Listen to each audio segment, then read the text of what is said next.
2 Samuel, chapter 1. After the death of Saul, when David had returned from striking down the Amalekites, David remained 2 days in Ziklag. And on the 3rd day, behold, a man came from Saul's camp, with his clothes torn and dirt on his head. And when he came to David, he fell to the ground and paid homage. David said to him, "Where do you come from?" And he said to him, "I have escaped from the camp of Israel." And David said to him, "How did it go? Tell me." And he answered, "The people fled from the battle, and also many of the people have fallen and are dead, and Saul and his son Jonathan are also dead." Then David said to the young man who told him, "How do you know that Saul and his son Jonathan are dead?" And the young man who told him said, "By chance I happened to be on Mount Gilboa, and there was Saul leaning on his spear, and behold, the chariots and the horsemen were close upon him. And when he looked behind him, he saw me, and called to me. And I answered, 'Here I am.' And he said to me, 'Who are you?' I answered him, 'I am an Amalekite.' And he said to me, 'Stand beside me and kill me, for anguish has seized me, and yet my life still lingers.' So I stood beside him and killed him, because I was sure that he could not live after he had fallen. And I took the crown that was on his head and the armlet that was on his arm, and I have brought them here to my lord."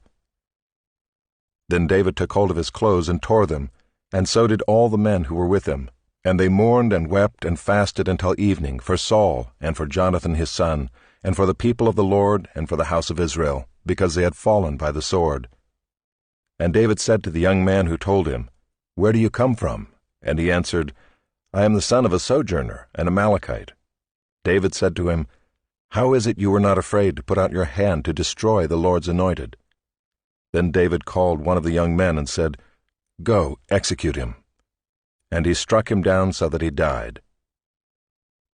And David said to him, "Your blood be on your head, for your own mouth has testified against you, saying, 'I have killed the Lord's anointed.'"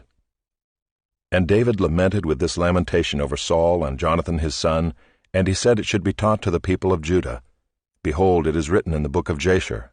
He said, "Your glory, O Israel, is slain on your high places. How the mighty have fallen!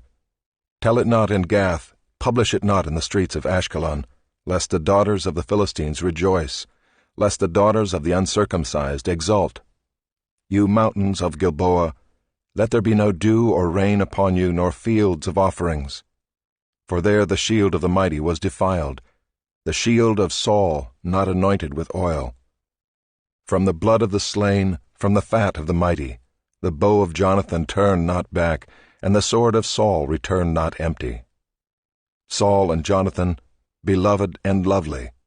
In life and in death they were not divided. They were swifter than eagles, they were stronger than lions.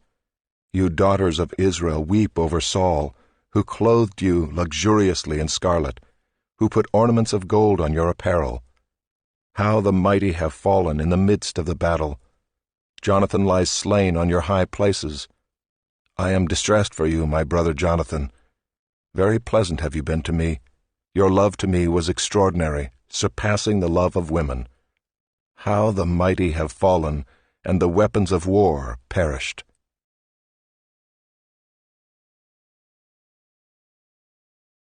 Chapter 2. After this David inquired of the Lord, "Shall I go up into any of the cities of Judah?" And the Lord said to him, "Go up." David said, "To which shall I go up?" And he said, "To Hebron." So David went up there, and his 2 wives also, Ahinoam of Jezreel, and Abigail the widow of Nabal of Carmel.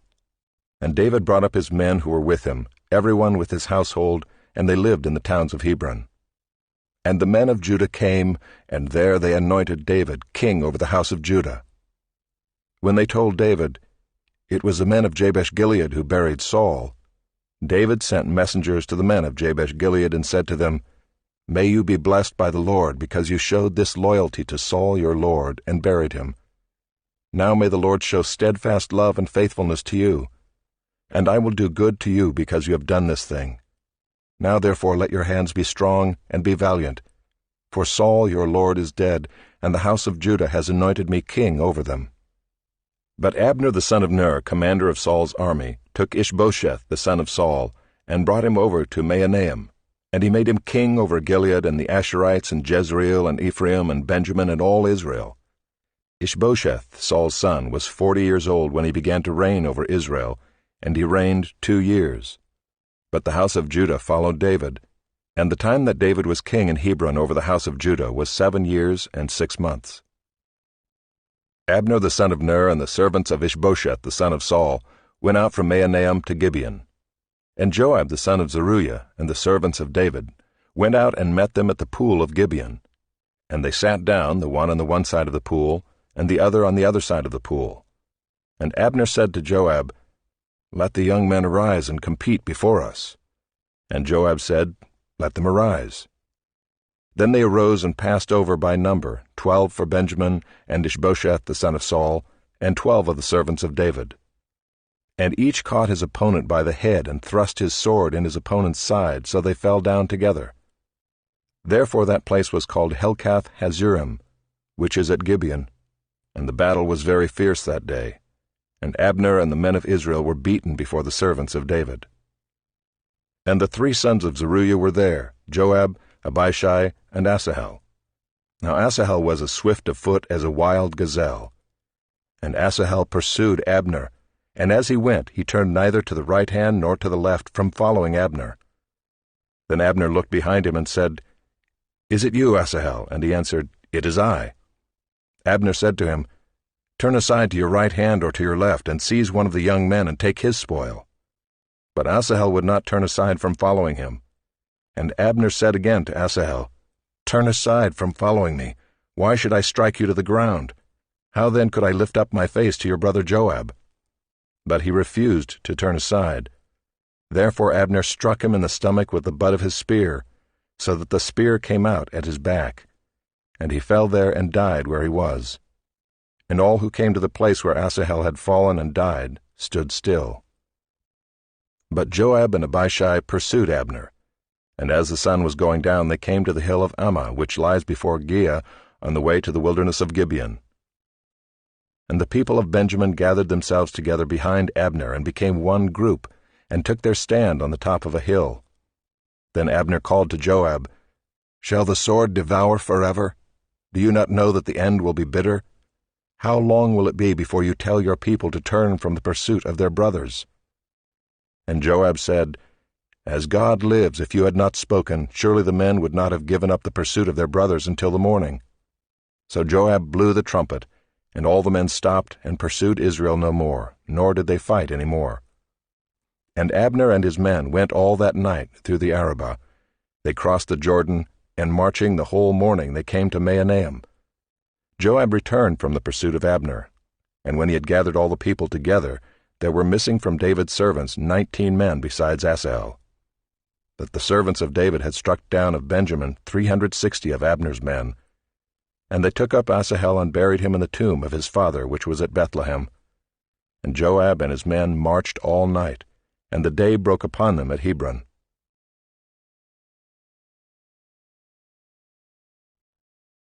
Chapter 3. There was a long war between the house of Saul and the house of David, and David grew stronger and stronger, while the house of Saul became weaker and weaker. And sons were born to David at Hebron. His firstborn was Amnon of Ahinoam of Jezreel, and his second Chileab of Abigail the widow of Nabal of Carmel, and the third Absalom the son of Maacah the daughter of Talmai king of Geshur, and the fourth Adonijah the son of Haggith, and the fifth Shephatiah the son of Abital, and the sixth Ithream of Eglah David's wife. These were born to David in Hebron. While there was war between the house of Saul and the house of David, Abner was making himself strong in the house of Saul. Now Saul had a concubine whose name was Rizpah, the daughter of Aiah. And Ishbosheth said to Abner, "Why have you gone into my father's concubine?" Then Abner was very angry over the words of Ishbosheth, and said, "Am I a dog's head of Judah? To this day I keep showing steadfast love to the house of Saul your father, to his brothers and to his friends, and have not given you into the hand of David. And yet you charge me today with a fault concerning a woman. God do so to Abner and more also, if I do not accomplish for David what the Lord has sworn to him, to transfer the kingdom from the house of Saul and set up the throne of David over Israel and over Judah, from Dan to Beersheba." And Ishbosheth could not answer Abner another word, because he feared him. And Abner sent messengers to David on his behalf, saying, To whom does the land belong? Make your covenant with me, and behold, my hand shall be with you to bring over all Israel to you. And he said, Good, I will make a covenant with you, but one thing I require of you, that is, you shall not see my face, unless you first bring Michal, Saul's daughter, when you come to see my face. Then David sent messengers to Ishbosheth, Saul's son, saying, Give me my wife Michal, for whom I paid the bridal price of 100 foreskins of the Philistines. And Ishbosheth sent and took her from her husband Paltiel, the son of Laish. But her husband went with her, weeping after her all the way to Bahurim. Then Abner said to him, Go, return. And he returned. And Abner conferred with the elders of Israel, saying, For some time past you have been seeking David as king over you. Now then bring it about, for the Lord has promised David, saying, By the hand of my servant David I will save my people Israel from the hand of the Philistines, and from the hand of all their enemies. Abner also spoke to Benjamin, and then Abner went to tell David at Hebron all that Israel and the whole house of Benjamin thought good to do. When Abner came with 20 men to David at Hebron, David made a feast for Abner and the men who were with him. And Abner said to David, I will arise and go and will gather all Israel to my lord the king, that they may make a covenant with you, and that you may reign over all that your heart desires. So David sent Abner away, and he went in peace. Just then the servants of David arrived with Joab from a raid, bringing much spoil with them. But Abner was not with David at Hebron, for he had sent him away, and he had gone in peace. When Joab and all the army that was with him came, it was told Joab, Abner the son of Ner came to the king, and he has let him go, and he has gone in peace. Then Joab went to the king and said, What have you done? Behold, Abner came to you. Why is it that you have sent him away, so that he is gone? You know that Abner the son of Ner came to deceive you, and to know your going out and your coming in, and to know all that you are doing. When Joab came out from David's presence, he sent messengers after Abner, and they brought him back from the cistern of Sirah. But David did not know about it, and when Abner returned to Hebron, Joab took him aside into the midst of the gate to speak with him privately, and there he struck him in the stomach so that he died, for the blood of Asahel his brother. Afterward, when David heard of it, he said, I and my kingdom are forever guiltless before the Lord for the blood of Abner the son of Ner. May it fall upon the head of Joab, and upon all his father's house, and may the house of Joab never be without one who has a discharge, or who is leprous, or who holds a spindle, or who falls by the sword, or who lacks bread. So Joab and Abishai his brother killed Abner, because he had put their brother Asahel to death in the battle at Gibeon. Then David said to Joab and to all the people who were with him, Tear your clothes and put on sackcloth and mourn before Abner.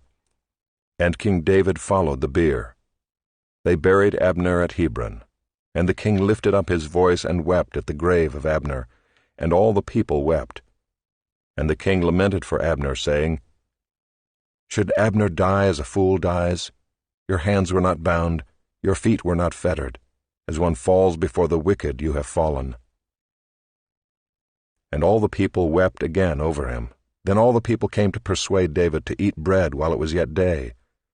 But David swore, saying, God do so to me and more also, if I taste bread or anything else, till the sun goes down. And all the people took notice of it, and it pleased them, as everything that the king did pleased all the people. So all the people and all Israel understood that day that it had not been the king's will to put to death Abner the son of Ner. And the king said to his servants, Do you not know that a prince and a great man has fallen this day in Israel? And I was gentle today, though anointed king.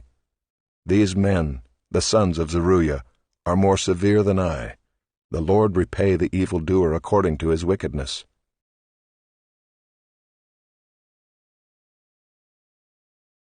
Chapter 4. When Ishbosheth, Saul's son, heard that Abner had died at Hebron, his courage failed, and all Israel was dismayed. Now Saul's son had 2 men who were captains of raiding bands. The name of the one was Baanah, and the name of the other Rechab, sons of Rimmon, a man of Benjamin from Beeroth, for Beeroth also is counted part of Benjamin. The Beerothites fled to Gideon, and have been sojourners there to this day. Jonathan the son of Saul had a son who was crippled in his feet. He was 5 years old when the news about Saul and Jonathan came from Jezreel, and his nurse took him up and fled. And as she fled in her haste, he fell and became lame, and his name was Mephibosheth. Now the sons of Rimmon the Beerothite, Rechab and Baanah, set out, and about the heat of the day they came to the house of Ishbosheth, as he was taking his noonday rest. And they came into the midst of the house as if to get wheat, and they stabbed him in the stomach. Then Rechab and Baanah his brother escaped. When they came into the house, as he lay on his bed in his bedroom, they struck him and put him to death, and beheaded him. They took his head and went by the way of the Arabah all night, and brought the head of Ishbosheth to David at Hebron. And they said to the king, Here is the head of Ishbosheth, the son of Saul, your enemy, who sought your life. The Lord has avenged my lord the king this day on Saul and on his offspring. But David answered Rechab and Baanah his brother, the sons of Rimmon the Beerothite, As the Lord lives, who has redeemed my life out of every adversity, when one told me, Behold, Saul is dead, and thought he was bringing good news, I seized him and killed him at Ziklag, which was the reward I gave him for his news. How much more, when wicked men have killed a righteous man in his own house on his bed, shall I not now require his blood at your hand, and destroy you from the earth? And David commanded his young men, and they killed them, and cut off their hands and feet, and hanged them beside the pool at Hebron. But they took the head of Ishbosheth, and buried it in the tomb of Abner at Hebron.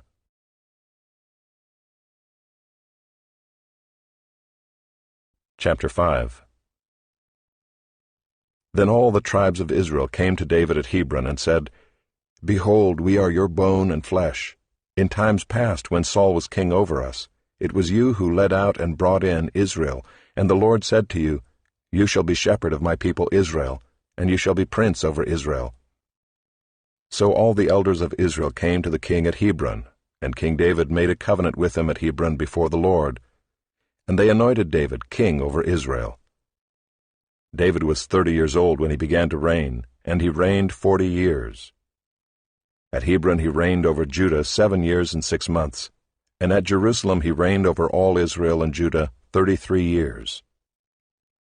And the king and his men went to Jerusalem against the Jebusites, the inhabitants of the land, who said to David, You will not come in here, but the blind and the lame will ward you off, thinking, David cannot come in here.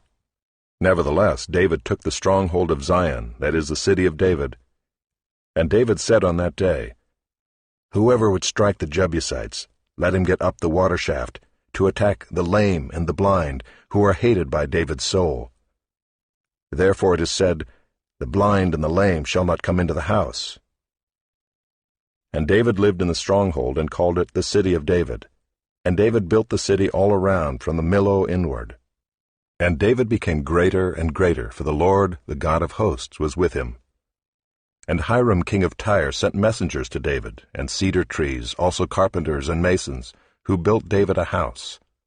And David knew that the Lord had established him king over Israel, and that he had exalted his kingdom for the sake of his people Israel.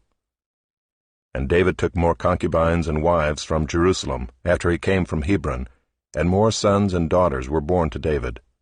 And these are the names of those who were born to him in Jerusalem: Shemuiah, Shobab, Nathan, Solomon, Ibhar, Elishua, Nepheg, Japhiah, Elishama, Eliada, and Eliphalet. When the Philistines heard that David had been anointed king over Israel, all the Philistines went up to search for David. But David heard of it and went down to the stronghold. Now the Philistines had come and spread out in the valley of Rephaim, and David inquired of the Lord, Shall I go up against the Philistines?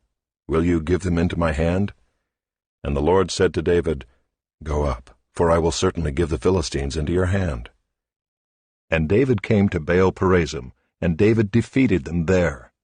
And he said, The Lord has broken through my enemies before me like a breaking flood. Therefore the name of that place is called Baal-perazim. And the Philistines left their idols there, and David and his men carried them away. And the Philistines came up yet again and spread out in the valley of Rephaim. And when David inquired of the Lord, he said, You shall not go up. Go around to their rear, and come against them opposite the balsam trees. And when you hear the sound of marching in the tops of the balsam trees, then rouse yourself, for then the Lord has gone out before you to strike down the army of the Philistines." And David did as the Lord commanded him, and struck down the Philistines from Geba to Gezer.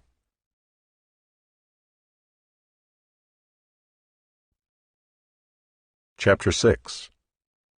David again gathered all the chosen men of Israel, 30,000. And David arose and went with all the people who were with him from Baale Judah, to bring up from there the ark of God, which is called by the name of the Lord of hosts, who sits enthroned on the cherubim. And they carried the ark of God on a new cart, and brought it out of the house of Abinadab, which was on the hill. And Uzzah and Ahio, the sons of Abinadab, were driving the new cart with the ark of God, and Ahio went before the ark. And David and all the house of Israel were celebrating before the Lord, with songs and lyres and harps and tambourines and castanets and cymbals. And when they came to the threshing floor of Nacon, Uzzah put up his hand to the ark of God, and took hold of it, for the oxen stumbled. And the anger of the Lord was kindled against Uzzah, and God struck him down there because of his error, and he died there beside the ark of God. And David was angry because the Lord had broken out against Uzzah, and that place is called Perez Uzzah to this day. And David was afraid of the Lord that day, and he said, "How can the ark of the Lord come to me?" So David was not willing to take the ark of the Lord into the city of David, but David took it aside to the house of Obed-Edom the Gittite. And the ark of the Lord remained in the house of Obed-Edom the Gittite 3 months, and the Lord blessed Obed-Edom and all his household. And it was told King David, "The Lord has blessed the household of Obed-Edom and all that belongs to him because of the ark of God." So David went and brought up the ark of God from the house of Obed-Edom to the city of David with rejoicing. And when those who bore the ark of the Lord had gone 6 steps, he sacrificed an ox and a fattened animal. And David danced before the Lord with all his might. And David was wearing a linen ephod. So David and all the house of Israel brought up the ark of the Lord with shouting and with the sound of the horn. As the ark of the Lord came into the city of David, Michal, the daughter of Saul, looked out of the window and saw King David leaping and dancing before the Lord, and she despised him in her heart. And they brought in the ark of the Lord and set it in its place inside the tent that David had pitched for it. And David offered burnt offerings and peace offerings before the Lord. And when David had finished offering the burnt offerings and the peace offerings, he blessed the people in the name of the Lord of hosts, and distributed among all the people, the whole multitude of Israel, both men and women, a cake of bread, a portion of meat, and a cake of raisins to each one. Then all the people departed, each to his house. And David returned to bless his household. But Michal, the daughter of Saul, came out to meet David and said, "How the king of Israel honored himself today, uncovering himself today before the eyes of his servants' female servants, as one of the vulgar fellows shamelessly uncovers himself." And David said to Michal, "It was before the Lord, who chose me above your father, and above all his house, to appoint me as prince over Israel, the people of the Lord, and I will celebrate before the Lord. I will make myself yet more contemptible than this, and I will be abased in your eyes. But by the female servants of whom you have spoken, by them I shall be held in honor." And Michal, the daughter of Saul, had no child to the day of her death.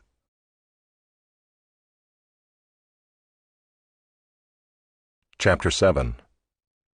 Now when the king lived in his house, and the Lord had given him rest from all his surrounding enemies, the king said to Nathan the prophet, "See now, I dwell in a house of cedar, but the ark of God dwells in a tent." And Nathan said to the king, "Go, do all that is in your heart, for the Lord is with you." But that same night the word of the Lord came to Nathan, "Go and tell my servant David, Thus says the Lord, Would you build me a house to dwell in? I have not lived in a house since the day I brought up the people of Israel from Egypt to this day, but I have been moving about in a tent for my dwelling. In all places where I have moved with all the people of Israel, did I speak a word with any of the judges of Israel, whom I commanded to shepherd my people Israel, saying, Why have you not built me a house of cedar? Now therefore thus you shall say to my servant David, Thus says the Lord of hosts, I took you from the pasture, from following the sheep, that you should be prince over my people Israel. And I have been with you wherever you went, and have cut off all your enemies from before you. And I will make for you a great name, like the name of the great ones of the earth. And I will appoint a place for my people Israel, and will plant them, so that they may dwell in their own place, and be disturbed no more. And violent men shall afflict them no more, as formerly, from the time that I appointed judges over my people Israel. And I will give you rest from all your enemies. Moreover, the Lord declares to you that the Lord will make you a house. When your days are fulfilled and you lie down with your fathers, I will raise up your offspring after you, who shall come from your body, and I will establish his kingdom. He shall build a house for my name, and I will establish the throne of his kingdom forever. I will be to him a father, and he shall be to me a son. When he commits iniquity, I will discipline him with the rod of men, with the stripes of the sons of men. But my steadfast love will not depart from him, as I took it from Saul, whom I put away from before you. And your house and your kingdom shall be made sure forever before me. Your throne shall be established forever. In accordance with all these words, and in accordance with all this vision, Nathan spoke to David. Then King David went in and sat before the Lord, and said, Who am I, O Lord God, and what is my house, that you have brought me thus far? And yet this was a small thing in your eyes, O Lord God. You have spoken also of your servant's house for a great while to come, and this is instruction for mankind, O Lord God. And what more can David say to you? For you know your servant, O Lord God. Because of your promise and according to your own heart, you have brought about all this greatness, to make your servant know it.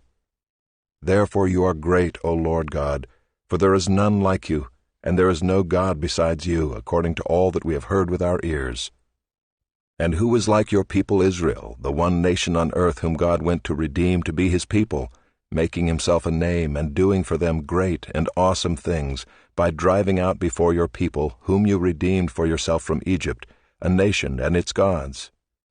And you established for yourself your people Israel to be your people forever. And you, O Lord, became their God. And now, O Lord God, confirm forever the word that you have spoken concerning your servant and concerning his house, and do as you have spoken. And your name will be magnified forever, saying, The Lord of hosts is God over Israel, and the house of your servant David will be established before you. For you, O Lord of hosts, the God of Israel, have made this revelation to your servant, saying, I will build you a house. Therefore your servant has found courage to pray this prayer to you. And now, O Lord God, you are God, and your words are true, and you have promised this good thing to your servant. Now therefore may it please you to bless the house of your servant, so that it may continue forever before you. For you, O Lord God, have spoken, and with your blessing shall the house of your servant be blessed forever.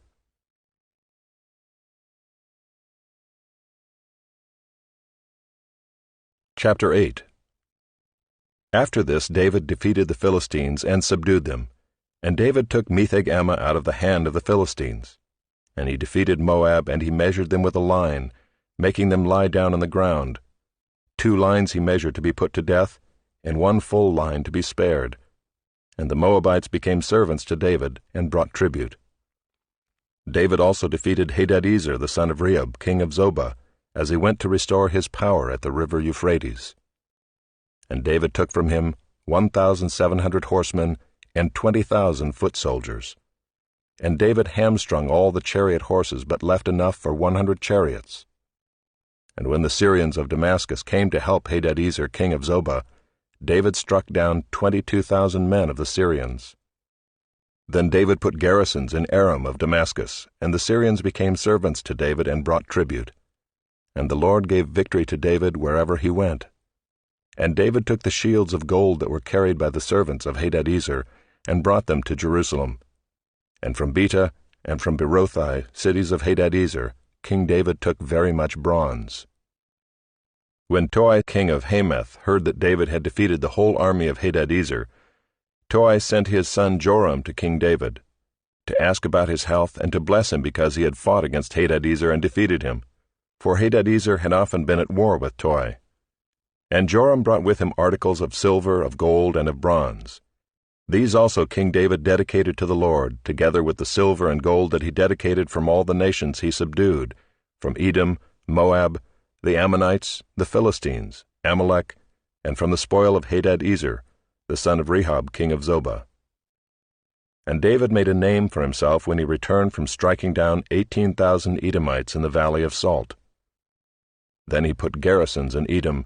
Throughout all Edom he put garrisons, and all the Edomites became David's servants. And the Lord gave victory to David wherever he went.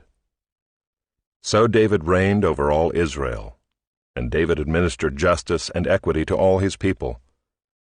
Joab the son of Zeruiah was over the army, and Jehoshaphat the son of Ahilud was recorder, and Zadok the son of Ahitub and Ahimelech the son of Abiathar were priests, and Seraiah was secretary, and Benaiah the son of Jehoiada was over the Kerethites and the Pelethites, and David's sons were priests.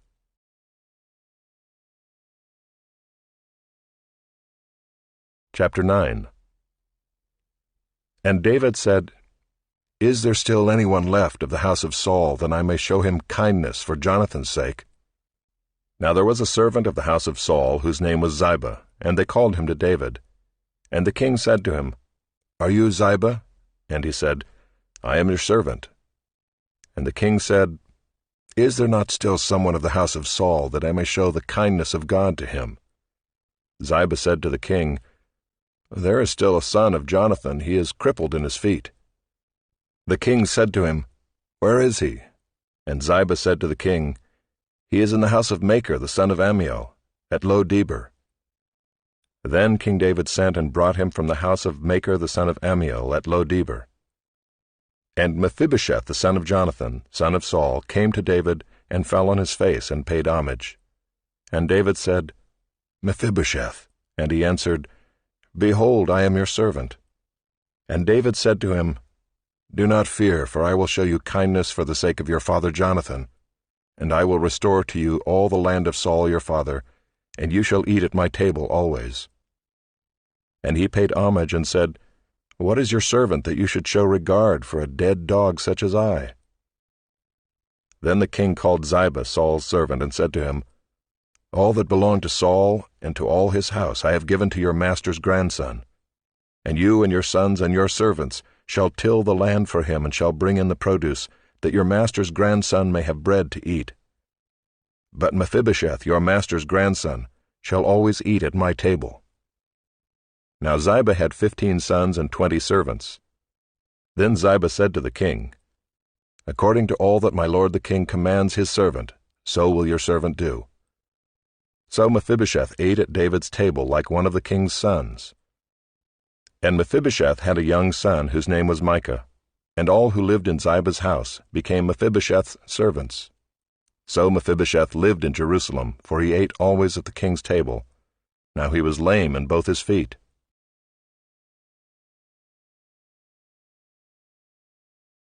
Chapter 10.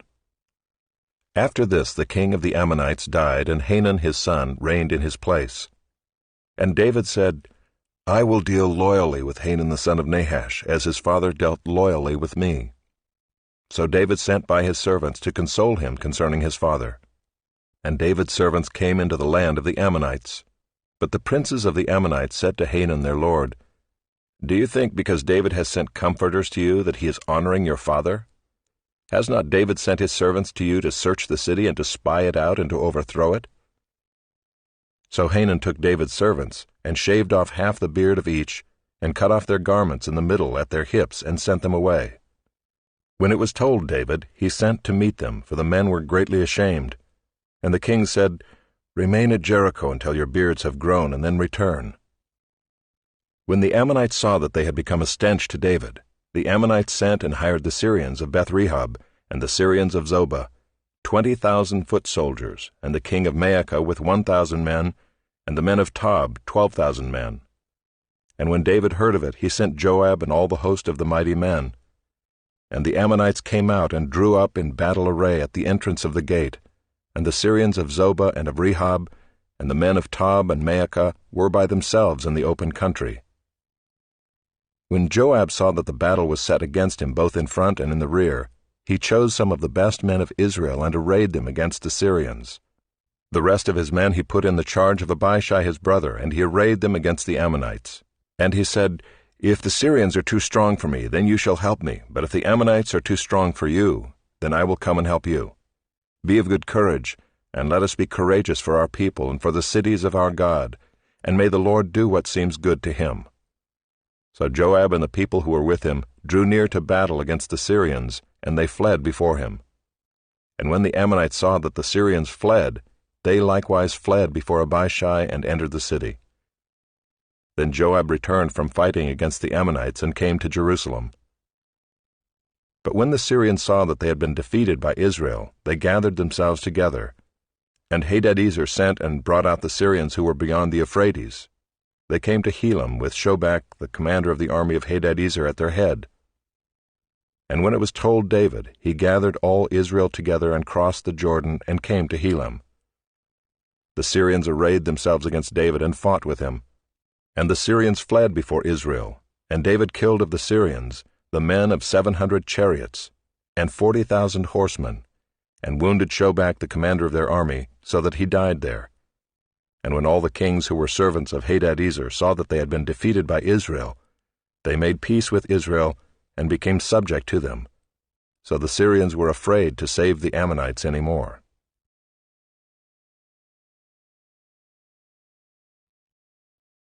Chapter 11. In the spring of the year, the time when kings go out to battle, David sent Joab and his servants with him and all Israel. And they ravaged the Ammonites and besieged Rabbah. But David remained at Jerusalem. It happened late one afternoon, when David arose from his couch and was walking on the roof of the king's house, that he saw from the roof a woman bathing, and the woman was very beautiful. And David sent and inquired about the woman. And one said, "Is not this Bathsheba, the daughter of Eliam, the wife of Uriah the Hittite?" So David sent messengers, and took her, and she came to him, and he lay with her. Now she had been purifying herself from her uncleanness. Then she returned to her house. And the woman conceived, and she sent and told David, "I am pregnant." So David sent word to Joab, "Send me Uriah the Hittite." And Joab sent Uriah to David. When Uriah came to him, David asked how Joab was doing, and how the people were doing, and how the war was going. Then David said to Uriah, "Go down to your house and wash your feet." And Uriah went out of the king's house, and there followed him a present from the king. But Uriah slept at the door of the king's house with all the servants of his lord, and did not go down to his house. When they told David, "Uriah did not go down to his house," David said to Uriah, "Have you not come from a journey? Why did you not go down to your house?" Uriah said to David, "The ark and Israel and Judah dwell in booths, and my lord Joab and the servants of my lord are camping in the open field. Shall I then go to my house, to eat and to drink and to lie with my wife? As you live and as your soul lives, I will not do this thing." Then David said to Uriah, "Remain here today also, and tomorrow I will send you back." So Uriah remained in Jerusalem that day and the next. And David invited him, and he ate in his presence and drank, so that he made him drunk. And in the evening he went out to lie on his couch with the servants of his lord, but he did not go down to his house. In the morning David wrote a letter to Joab and sent it by the hand of Uriah. In the letter he wrote, "Set Uriah in the forefront of the hardest fighting, and then draw back from him, that he may be struck down and die." And as Joab was besieging the city, he assigned Uriah to the place where he knew there were valiant men. And the men of the city came out and fought with Joab, and some of the servants of David among the people fell. Uriah the Hittite also died. Then Joab sent and told David all the news about the fighting, and he instructed the messenger, "When you have finished telling all the news about the fighting to the king, then if the king's anger rises, and if he says to you, 'Why did you go so near the city to fight? Did you not know that they would shoot from the wall? Who killed Abimelech the son of Jerubbesheth? Did not a woman cast an upper millstone on him from the wall, so that he died at Thebez? Why did you go so near the wall?' Then you shall say, 'Your servant Uriah the Hittite is dead also.'" So the messenger went and came and told David all that Joab had sent him to tell. The messenger said to David, "The men gained an advantage over us and came out against us in the field, but we drove them back to the entrance of the gate. Then the archers shot at your servants from the wall. Some of the king's servants are dead, and your servant Uriah the Hittite is dead also." David said to the messenger, "Thus shall you say to Joab, Do not let this matter displease you, for the sword devours now one and now another. Strengthen your attack against the city and overthrow it, and encourage him." When the wife of Uriah heard that Uriah her husband was dead, she lamented over her husband. And when the mourning was over, David sent and brought her to his house, and she became his wife and bore him a son. But the thing that David had done displeased the Lord.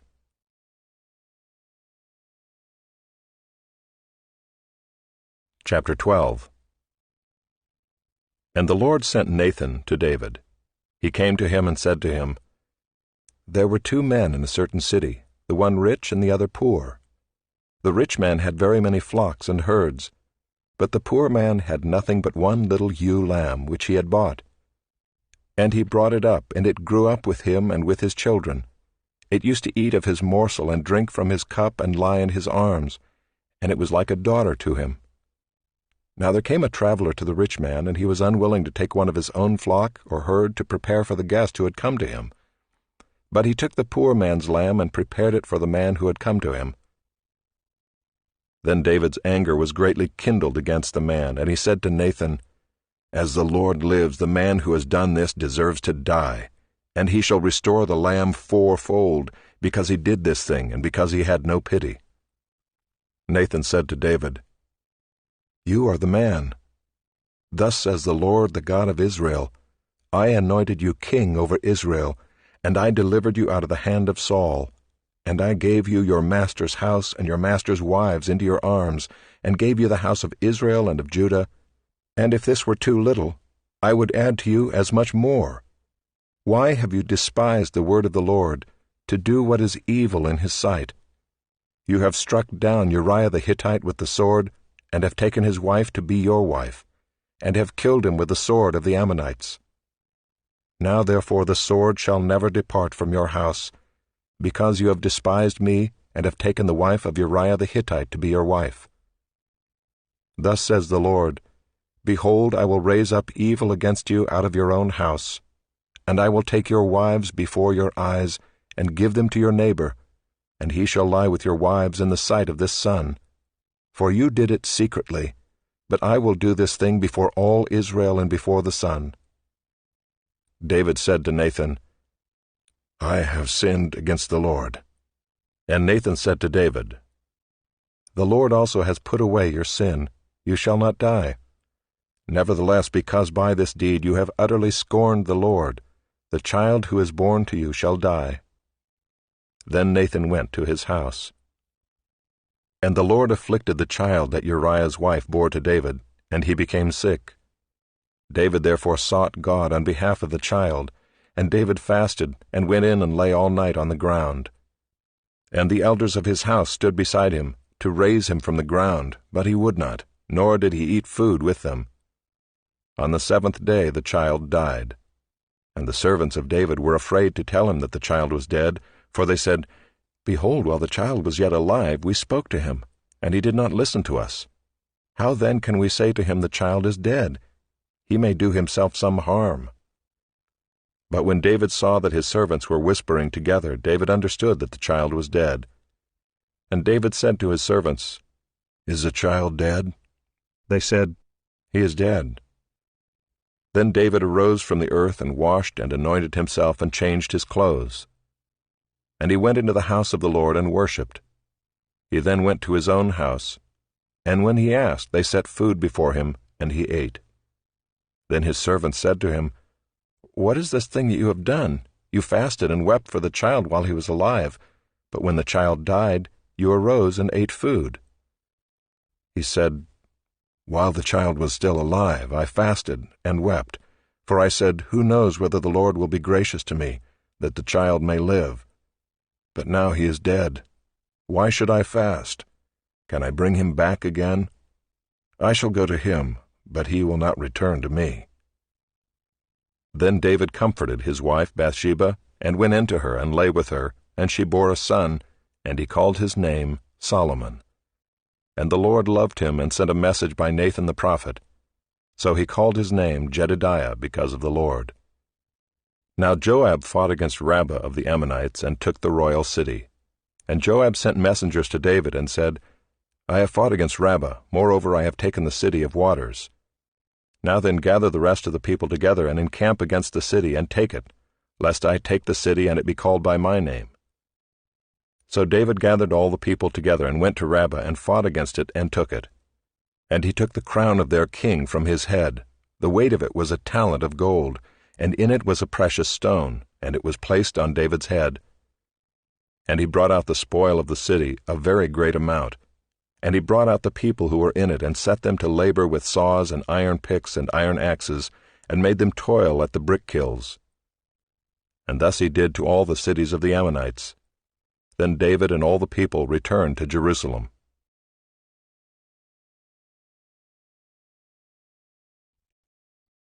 Chapter 13. Now Absalom, David's son, had a beautiful sister whose name was Tamar. And after a time Amnon, David's son, loved her. And Amnon was so tormented that he made himself ill because of his sister Tamar, for she was a virgin, and it seemed impossible to Amnon to do anything to her. But Amnon had a friend whose name was Jonadab, the son of Shimeah, David's brother. And Jonadab was a very crafty man, and he said to him, O son of the king, why are you so haggard morning after morning? Will you not tell me? Amnon said to him, I love Tamar, my brother Absalom's sister.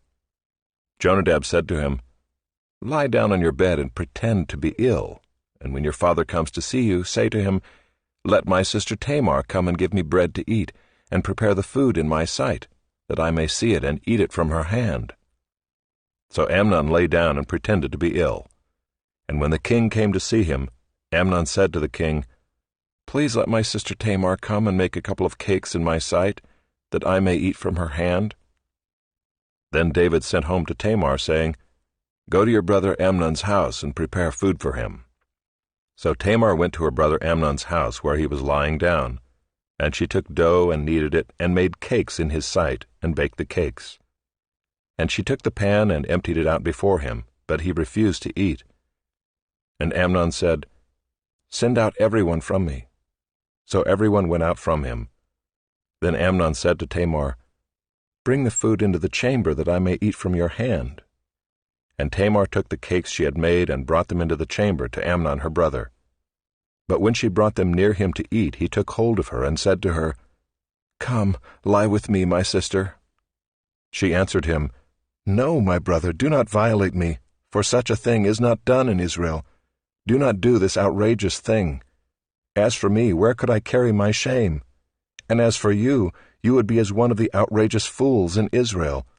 Now therefore please speak to the king, for he will not withhold me from you. But he would not listen to her, and being stronger than she, he violated her and lay with her. Then Amnon hated her with very great hatred, so that the hatred with which he hated her was greater than the love with which he had loved her. And Amnon said to her, Get up, go.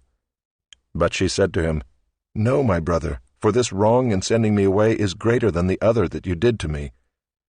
But he would not listen to her. He called the young man who served him and said, Put this woman out of my presence and bolt the door after her. Now she was wearing a long robe with sleeves, for thus were the virgin daughters of the king dressed. So his servant put her out and bolted the door after her. And Tamar put ashes on her head and tore the long robe that she wore. And she laid her hand on her head and went away, crying aloud as she went. And her brother Absalom said to her, Has Amnon your brother been with you? Now hold your peace, my sister. He is your brother. Do not take this to heart. So Tamar lived, a desolate woman, in her brother Absalom's house. When King David heard of all these things, he was very angry. But Absalom spoke to Amnon neither good nor bad, for Absalom hated Amnon because he had violated his sister Tamar. After 2 full years, Absalom had sheep shearers at Baal-Hazor, which is near Ephraim, And Absalom invited all the king's sons.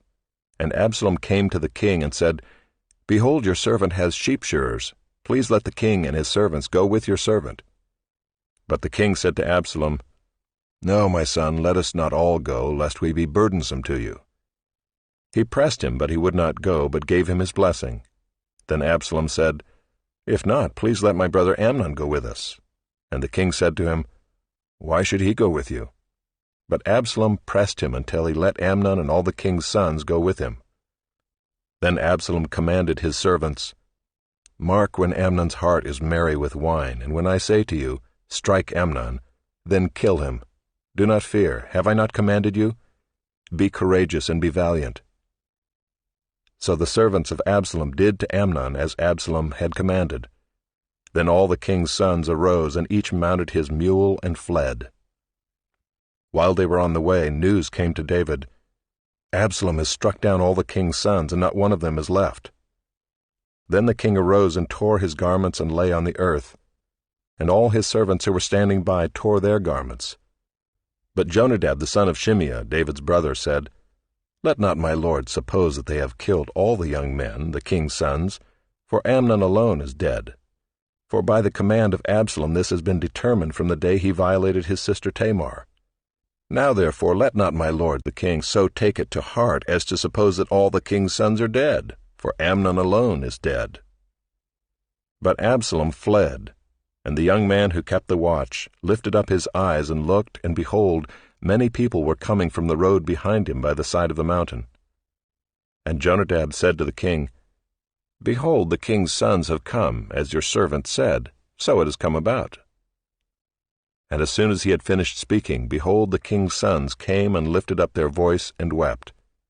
And the king also and all his servants wept very bitterly. But Absalom fled and went to Talmai the son of Ammihud, king of Geshur.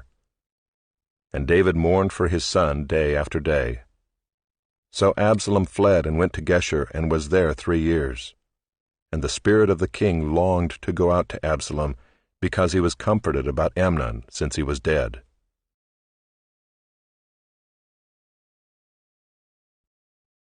Chapter 14. Now Joab the son of Zeruiah knew that the king's heart went out to Absalom. And Joab sent to Tekoa and brought from there a wise woman and said to her, Pretend to be a mourner and put on mourning garments. Do not anoint yourself with oil, but behave like a woman who has been mourning many days for the dead. Go to the king and speak thus to him. So Joab put the words in her mouth. When the woman of Tekoa came to the king, she fell on her face to the ground and paid homage and said, Save me, O king. And the king said to her, What is your trouble?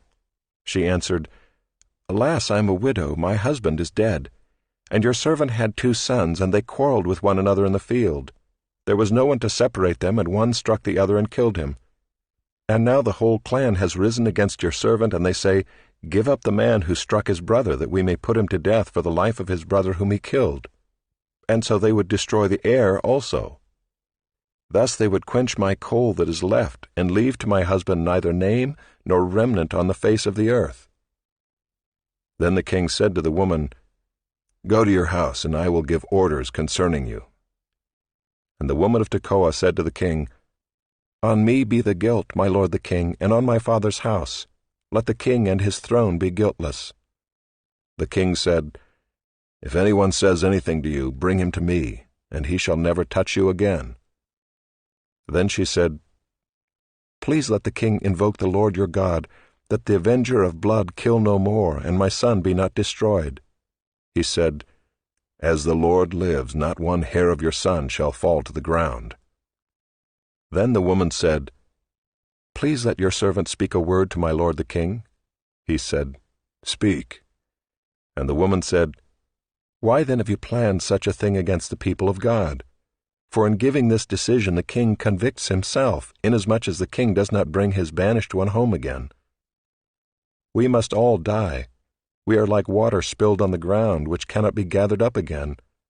But God will not take away life, and he devises means so that the banished one will not remain an outcast. Now I have come to say this to my lord the king, because the people have made me afraid, and your servant thought, I will speak to the king. it may be that the king will perform the request of his servant. For the king will hear and deliver his servant from the hand of the man who would destroy me and my son together from the heritage of God. And your servant thought, the word of my lord the king will set me at rest. For my lord the king is like the angel of God to discern good and evil. The Lord your God be with you." Then the king answered the woman, "Do not hide from me anything I ask you." And the woman said, "Let my lord the king speak." The king said, "Is the hand of Joab with you in all this?"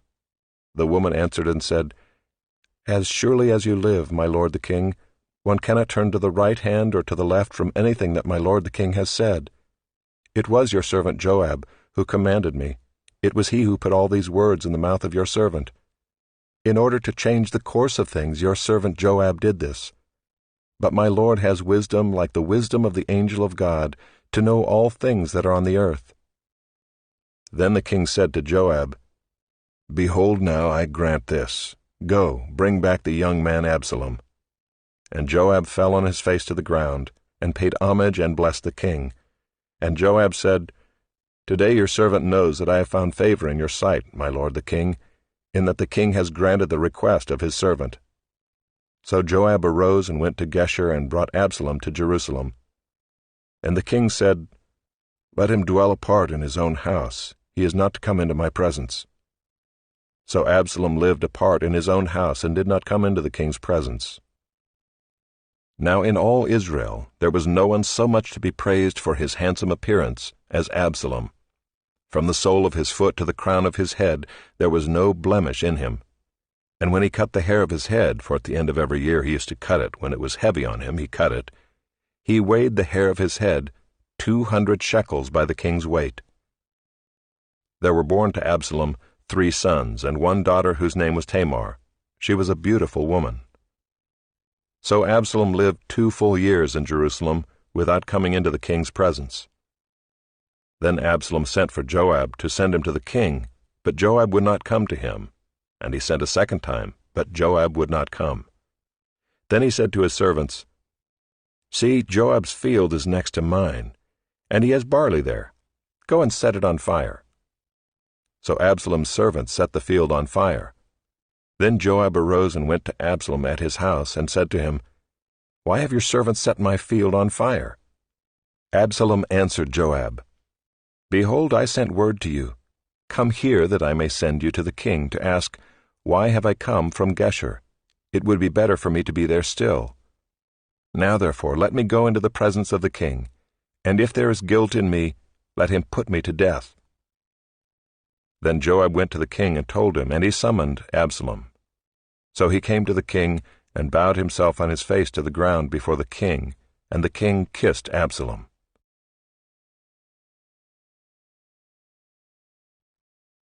Chapter 15. After this Absalom got himself a chariot and horses, and 50 men to run before him. And Absalom used to rise early and stand beside the way of the gate. And when any man had a dispute to come before the king for judgment, Absalom would call to him and say, "From what city are you?"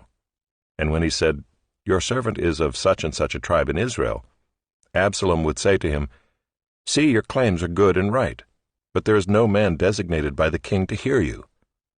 Then Absalom would say, "Oh, that I were judge in the land! Then every man with a dispute or cause might come to me, and I would give him justice." And whenever a man came near to pay homage to him, he would put out his hand and take hold of him and kiss him. Thus Absalom did to all of Israel who came to the king for judgment. So Absalom stole the hearts of the men of Israel. And at the end of 4 years Absalom said to the king, "Please let me go and pay my vow which I have vowed to the Lord in Hebron. For your servant vowed a vow while I lived at Geshur in Aram, saying, If the Lord will indeed bring me back to Jerusalem, then I will offer worship to the Lord." The king said to him, "Go in peace." So he arose and went to Hebron. But Absalom sent secret messengers throughout all the tribes of Israel, saying, "As soon as you hear the sound of the trumpet, then say, Absalom is king at Hebron." With Absalom went 200 men from Jerusalem who were invited guests, and they went in their innocence and knew nothing.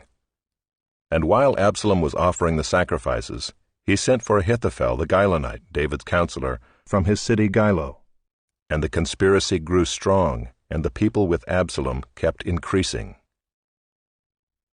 And a messenger came to David, saying, "The hearts of the men of Israel have gone after Absalom."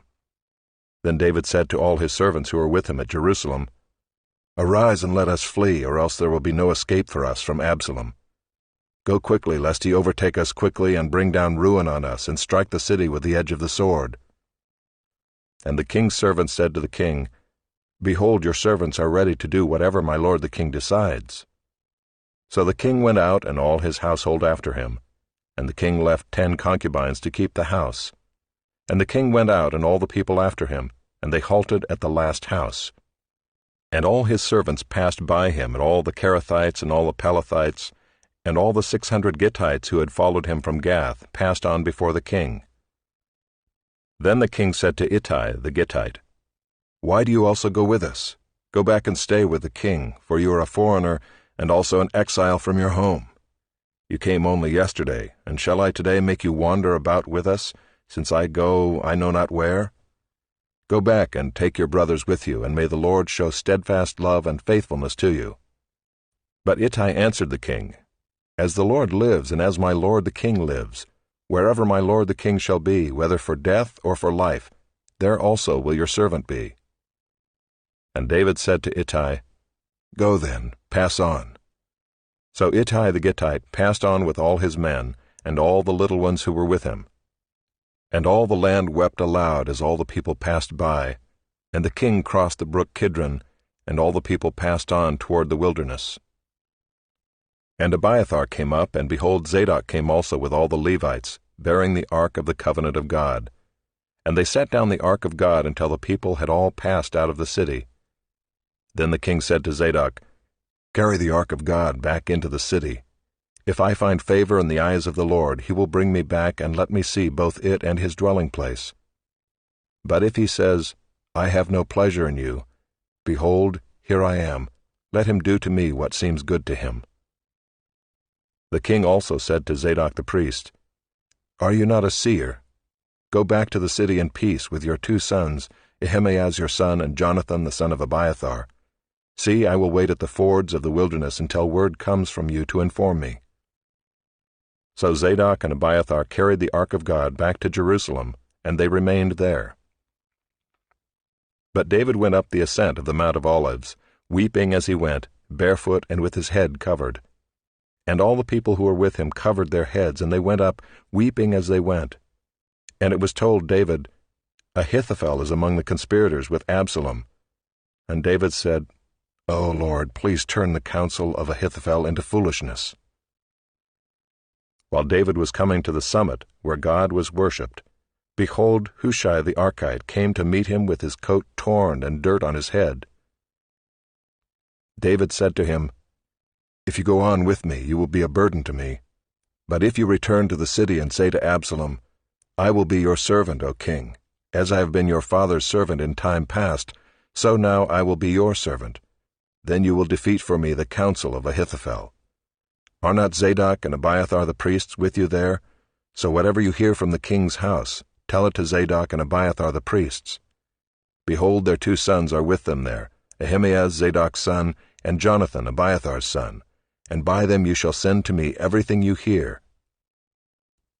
So Hushai, David's friend, came into the city just as Absalom was entering Jerusalem.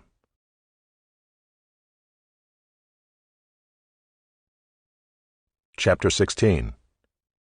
When David had passed a little beyond the summit, Ziba, the servant of Mephibosheth, met him, with a couple of donkeys saddled, bearing 200 loaves of bread, 100 bunches of raisins, 100 of summer fruits, and a skin of wine.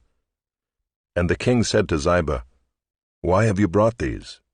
Ziba answered, "The donkeys are for the king's household to ride on, the bread and summer fruit for the young men to eat, and the wine for those who faint in the wilderness to drink."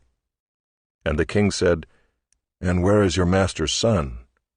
Ziba said to the king, "Behold, he remains in Jerusalem, for he said, 'Today the house of Israel will give me back the kingdom of my father.'" Then the king said to Ziba, Behold, all that belonged to Mephibosheth is now yours. And Ziba said, I pay homage, let me ever find favor in your sight, my lord the king.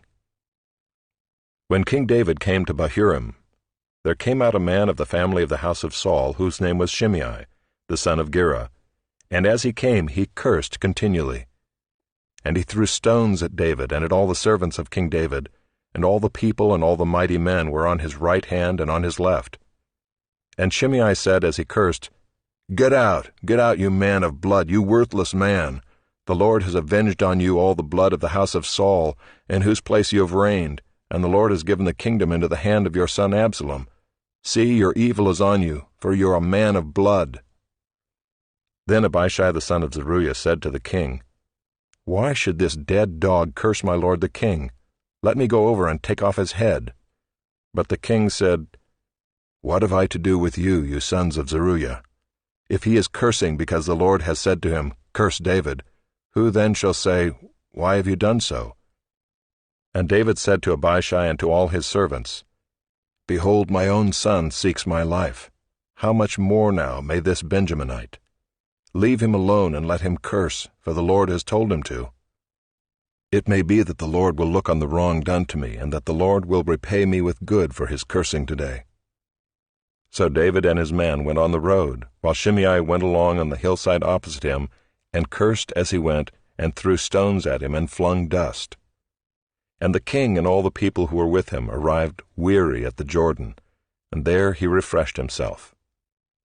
Now Absalom and all the people, the men of Israel, came to Jerusalem, and Ahithophel with him. And when Hushai the Archite, David's friend, came to Absalom, Hushai said to Absalom, Long live the king! Long live the king! And Absalom said to Hushai, Is this your loyalty to your friend? Why did you not go with your friend? And Hushai said to Absalom, No, for whom the Lord and this people and all the men of Israel have chosen, his I will be, and with him I will remain. And again, whom should I serve? Should it not be his son? As I have served your father, so I will serve you. Then Absalom said to Ahithophel, Give your counsel. What shall we do?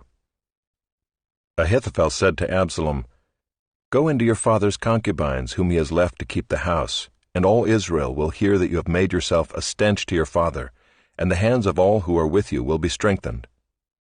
So they pitched a tent for Absalom on the roof, and Absalom went into his father's concubines in the sight of all Israel.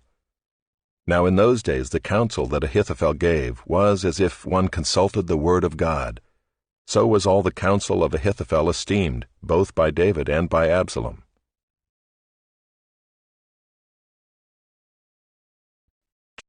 Chapter 17. Moreover, Ahithophel said to Absalom, Let me choose 12,000 men, and I will arise and pursue David tonight. I will come upon him while he is weary and discouraged, and throw him into a panic, and all the people who are with him will flee. I will strike down only the king, and I will bring all the people back to you as a bride comes home to her husband. You seek the life of only one man, and all the people will be at peace. And the advice seemed right in the eyes of Absalom and all the elders of Israel. Then Absalom said, Call Hushai the Archite also, and let us hear what he has to say. And when Hushai came to Absalom, Absalom said to him, Thus has Ahithophel spoken. Shall we do as he says? If not, you speak. Then Hushai said to Absalom, This time the counsel that Ahithophel has given is not good. Hushai said, You know that your father and his men are mighty men, and that they are enraged like a bear robbed of her cubs in the field. Besides, your father is expert in war. He will not spend the night with the people. Behold, even now he has hidden himself in one of the pits or in some other place. And as soon as some of the people fall at the first attack, whoever hears it will say, There has been a slaughter among the people who follow Absalom. Then even the valiant men whose heart is like the heart of a lion will utterly melt with fear, for all Israel knows that your father is a mighty man, and that those who are with him are valiant men. But my counsel is that all Israel be gathered to you from Dan to Beersheba, as the sand by the sea for multitude, and that you go to battle in person. So we shall come upon him in some place where he is to be found, and we shall light upon him as the dew falls on the ground, and of him and all the men with him not one will be left. If he withdraws into a city, then all Israel will bring ropes to that city, and we shall drag it into the valley, until not even a pebble is to be found there." And Absalom and all the men of Israel said, "The counsel of Hushai the Archite is better than the counsel of Ahithophel." For the Lord had ordained to defeat the good counsel of Ahithophel, so that the Lord might bring harm upon Absalom. Then Hushai said to Zadok and Abiathar the priests, "Thus and so did Ahithophel counsel Absalom and the elders of Israel, and thus and so have I counseled. Now therefore send quickly and tell David, 'Do not stay tonight at the fords of the wilderness, but by all means pass over, lest the king and all the people who are with him be swallowed up.'" Now Jonathan and Ahimaaz were waiting at Enrogel. A female servant was to go and tell them, and they were to go and tell King David, for they were not to be seen entering the city. But a young man saw them and told Absalom. So both of them went away quickly and came to the house of a man at Bahurim, who had a well in his courtyard, and they went down into it. And the woman took and spread a covering over the well's mouth, and scattered grain on it, and nothing was known of it. When Absalom's servants came to the woman at the house, they said, "Where are Ahimaaz and Jonathan?" And the woman said to them, "They have gone over the brook of water." And when they had sought and could not find them, they returned to Jerusalem. After they had gone, the men came up out of the well and went and told King David. They said to David, "Arise and go quickly over the water, for thus and so has Ahithophel counseled against you." Then David arose and all the people who were with him, and they crossed the Jordan. By daybreak not one was left who had not crossed the Jordan. When Ahithophel saw that his counsel was not followed, he saddled his donkey and went off home to his own city. He set his house in order and hanged himself, and he died and was buried in the tomb of his father. Then David came to Mahanaim, and Absalom crossed the Jordan with all the men of Israel. Now Absalom had set Amasa over the army instead of Joab. Amasa was the son of a man named Ithra the Ishmaelite, who had married Abigail the daughter of Nahash, sister of Zeruiah, Joab's mother. And Israel and Absalom encamped in the land of Gilead. When David came to Mahanaim, Shobai the son of Nahash from Rabbah of the Ammonites, and Machir the son of Ammiel from Lo-debar, and Barzillai the Gileadite from Rogelim, brought beds, basins, and earthen vessels, wheat, barley, flour, parched grain, beans and lentils, honey and curds and sheep and cheese from the herd, for David and the people with him to eat, for they said, "The people are hungry and weary and thirsty in the wilderness."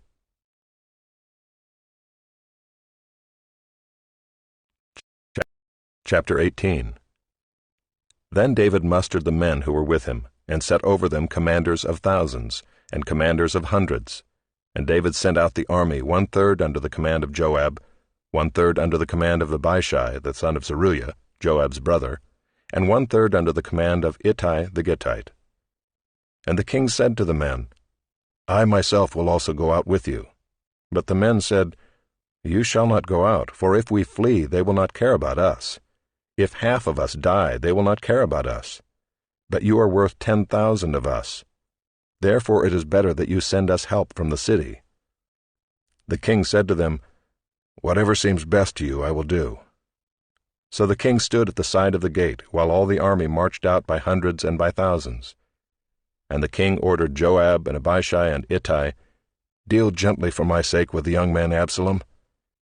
And all the people heard when the king gave orders to all the commanders about Absalom. So the army went out into the field against Israel, and the battle was fought in the forest of Ephraim. And the men of Israel were defeated there by the servants of David, and the loss there was great on that day, 20,000 men. The battle spread over the face of all the country, and the forest devoured more people that day than the sword.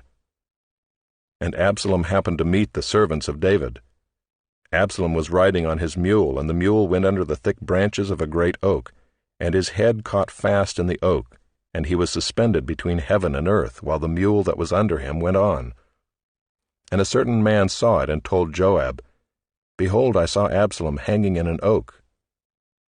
Joab said to the man who told him, "What, you saw him? Why then did you not strike him there to the ground?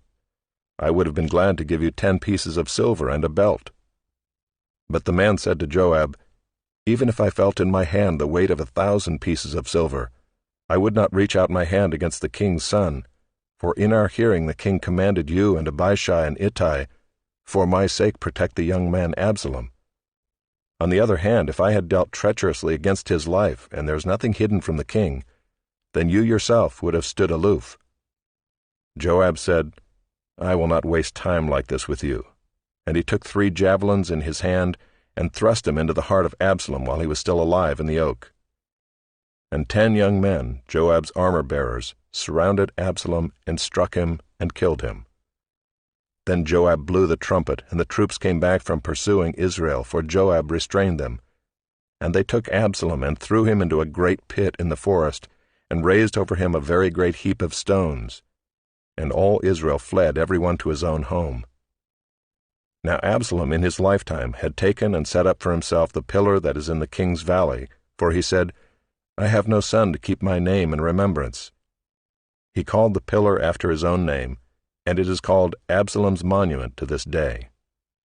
Then Ahimaaz the son of Zadok said, "Let me run and carry news to the king that the Lord has delivered him from the hand of his enemies." And Joab said to him, "You are not to carry news today. You may carry news another day, but today you shall carry no news, because the king's son is dead." Then Joab said to the Cushite, "Go, tell the king what you have seen." The Cushite bowed before Joab and ran. Then Ahimaaz the son of Zadok said again to Joab, "Come what may, let me also run after the Cushite." And Joab said, "Why will you run, my son, seeing that you will have no reward for the news?" "Come what may," he said, "I will run." So he said to him, "Run." Then Ahimaaz ran by the way of the plain, and outran the Cushite. Now David was sitting between the 2 gates, and the watchman went up to the roof of the gate by the wall, and when he lifted up his eyes and looked, he saw a man running alone. The watchman called out and told the king, and the king said, "If he is alone, there is news in his mouth." And he drew nearer and nearer. The watchman saw another man running, and the watchman called to the gate and said, "See, another man running alone." The king said, "He also brings news."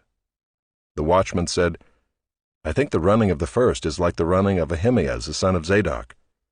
And the king said, "He is a good man and comes with good news." Then Ahimaaz cried out to the king, "All is well." And he bowed before the king with his face to the earth and said, "Blessed be the Lord your God, who has delivered up the men who raised their hand against my lord the king."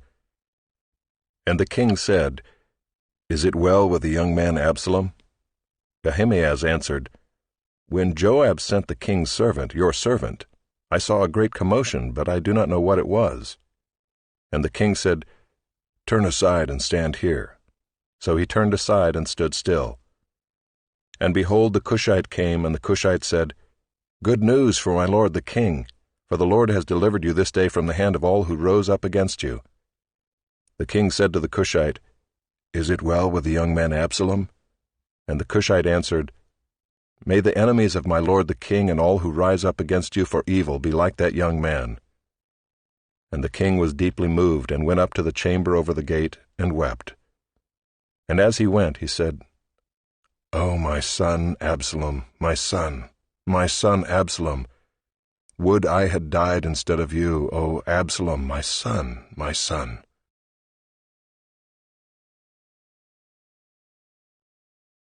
Chapter 19. It was told Joab, "Behold, the king is weeping and mourning for Absalom." So the victory that day was turned into mourning for all the people, for the people heard that day, "The king is grieving for his son." And the people stole into the city that day as people steal in who are ashamed when they flee in battle. The king covered his face, and the king cried with a loud voice, "O my son Absalom! O Absalom, my son, my son!" Then Joab came into the house to the king and said, "You have today covered with shame the faces of all your servants, who have this day saved your life and the lives of your sons and your daughters, and the lives of your wives and your concubines, because you love those who hate you and hate those who love you. For you have made it clear today that commanders and servants are nothing to you. For today I know that if Absalom were alive and all of us were dead today, then you would be pleased. Now therefore arise, go out and speak kindly to your servants. For I swear by the Lord, if you do not go, not a man will stay with you this night, and this will be worse for you than all the evil that has come upon you from your youth until now." Then the king arose and took his seat in the gate. And the people were all told, "Behold, the king is sitting in the gate." And all the people came before the king.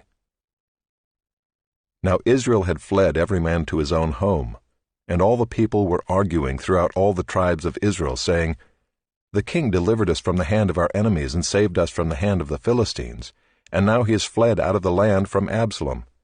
But Absalom, whom we anointed over us, is dead in battle. Now therefore why do you say nothing about bringing the king back?"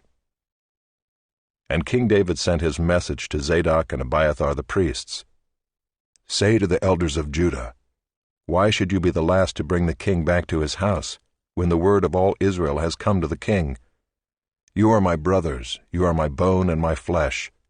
Why then should you be the last to bring back the king? And say to Amasa, Are you not my bone and my flesh? God do so to me and more also, if you are not commander of my army from now on in place of Joab." And he swayed the heart of all the men of Judah as one man, so that they sent word to the king, "Return, both you and all your servants." So the king came back to the Jordan, and Judah came to Gilgal to meet the king and to bring the king over the Jordan. And Shimei the son of Gera, the Benjaminite from Bahurim, hurried to come down with the men of Judah to meet King David, and with him were 1,000 men from Benjamin. And Ziba the servant of the house of Saul, with his 15 sons and his 20 servants, rushed down to the Jordan before the king, and they crossed the ford to bring over the king's household and to do his pleasure. And Shimei the son of Gera fell down before the king as he was about to cross the Jordan, and said to the king, "Let not my lord hold me guilty, or remember how your servant did wrong on the day my lord the king left Jerusalem. Do not let the king take it to heart. For your servant knows that I have sinned. Therefore, behold, I have come this day, the first of all the house of Joseph, to come down to meet my lord the king."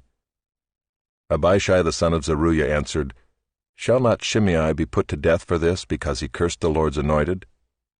But David said, "What have I to do with you, you sons of Zeruiah, that you should this day be as an adversary to me? Shall anyone be put to death in Israel this day? For do I not know that I am this day king over Israel?" And the king said to Shimei, "You shall not die." And the king gave him his oath. And Mephibosheth the son of Saul came down to meet the king. He had neither taken care of his feet, nor trimmed his beard, nor washed his clothes, from the day the king departed until the day he came back in safety. And when he came to Jerusalem to meet the king said to him, "Why did you not go with me, Mephibosheth?" He answered, "My lord, O king, my servant deceived me. For your servant said to him, I will saddle a donkey for myself, that I may ride on it and go with the king, for your servant is lame. He has slandered your servant to my lord the king, but my lord the king is like the angel of God. Do therefore what seems good to you. For all my father's house were but men doomed to death before my lord the king. But you set your servant among those who eat at your table. What further right have I then to cry to the king?" And the king said to him, "Why speak any more of your affairs? I have decided. You and Ziba shall divide the land." And Mephibosheth said to the king, "Oh, let him take it all, since my lord the king has come safely home." Now Barzillai the Gileadite had come down from Rogelim, and he went on with the king to the Jordan, to escort him over the Jordan. Barzillai was a very aged man, 80 years old. He had provided the king with food while they stayed at Mahanaim, for he was a very wealthy man. And the king said to Barzillai, "Come over with me, and I will provide for you with me in Jerusalem." But Barzillai said to the king, "How many years have I still to live, that I should go up with the king to Jerusalem? I am this day 80 years old. Can I discern what is pleasant and what is not? Can your servant taste what he eats or what he drinks?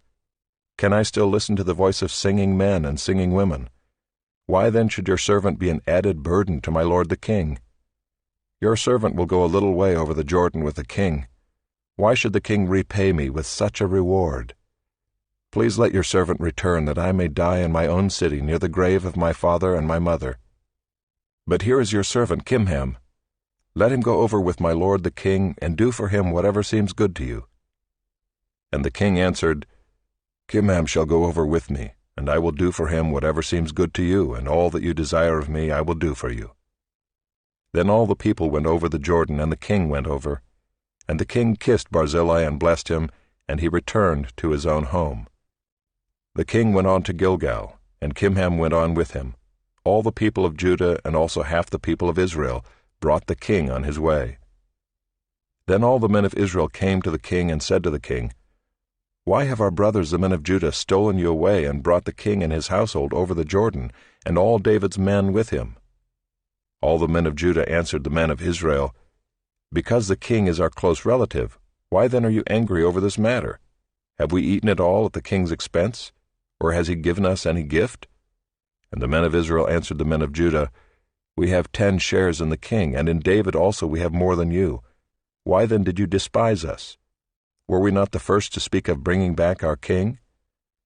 But the words of the men of Judah were fiercer than the words of the men of Israel.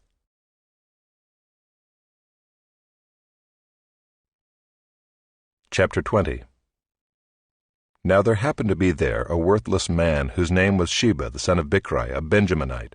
And he blew the trumpet and said, "We have no portion in David, and we have no inheritance in the son of Jesse. Every man to his tents, O Israel." So all the men of Israel withdrew from David, and followed Sheba the son of Bichri. But the men of Judah followed their king steadfastly from the Jordan to Jerusalem. And David came to his house at Jerusalem, and the king took the 10 concubines whom he had left to care for the house, and put them in a house under guard, and provided for them, but did not go into them. So they were shut up until the day of their death, living as if in widowhood. Then the king said to Amasa, "Call the men of Judah together to me within 3 days, and be here yourself." So Amasa went to summon Judah, but he delayed beyond the set time that had been appointed him. And David said to Abishai, "Now Sheba the son of Bichri will do us more harm than Absalom. Take your lord's servants and pursue him, lest he get himself to fortified cities and escape from us." And there went out after him Joab's men, and the Kerethites and the Pelethites, and all the mighty men. They went out from Jerusalem to pursue Sheba the son of Bichri. When they were at the great stone that is in Gibeon, Amasa came to meet them. Now Joab was wearing a soldier's garment, and over it was a belt with a sword in its sheath, fastened on his thigh, and as he went forward it fell out. And Joab said to Amasa, "Is it well with you, my brother?" And Joab took Amasa by the beard with his right hand to kiss him. But Amasa did not observe the sword that was in Joab's hand. So Joab struck him with it in the stomach, and spilled his entrails to the ground without striking a second blow, and he died. Then Joab and Abishai his brother pursued Sheba the son of Bichri, and one of Joab's young men took his stand by Amasa and said, "Whoever favors Joab, and whoever is for David, let him follow Joab." And Amasa lay wallowing in his blood in the highway, and anyone who came by seeing him stopped.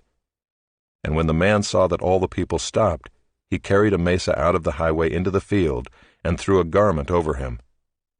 When he was taken out of the highway, all the people went on after Joab to pursue Sheba the son of Bichri. And Sheba passed through all the tribes of Israel to Abel of Bethmaachah, and all the Bichrites assembled and followed him in. And all the men who were with Joab came and besieged him in Abel of Bethmaachah. They cast up a mound against the city, and it stood against the rampart, and they were battering the wall to throw it down. Then a wise woman called from the city, "Listen, listen, tell Joab, 'Come here, that I may speak to you.' And he came near her, and the woman said, 'Are you Joab?' He answered, 'I am.' Then she said to him, 'Listen to the words of your servant.' And he answered, 'I am listening.' Then she said, 'They used to say in former times, Let them but ask counsel at Abel, and so they settled a matter. I am one of those who are peaceable and faithful in Israel. You seek to destroy a city that is a mother in Israel. Why will you swallow up the heritage of the Lord?' Joab answered, 'Far be it from me, far be it that I should swallow up or destroy. That is not true, but a man of the hill country of Ephraim called Sheba the son of Bichri has lifted up his hand against King David. Give up him alone, and I will withdraw from the city.' And the woman said to Joab, Behold, his head shall be thrown to you over the wall." Then the woman went to all the people in her wisdom, and they cut off the head of Sheba the son of Bichri, and threw it out to Joab. So he blew the trumpet, and they dispersed from the city, every man to his home. And Joab returned to Jerusalem to the king. Now Joab was in command of all the army of Israel, and Benaiah the son of Jehoiada was in command of the Kerethites and the Pelethites. And Adoram was in charge of the forced labor, and Jehoshaphat the son of Ahilud was the recorder, and Sheva was secretary, and Zadok and Abiathar were priests, and Ira the Jairite was also David's priest.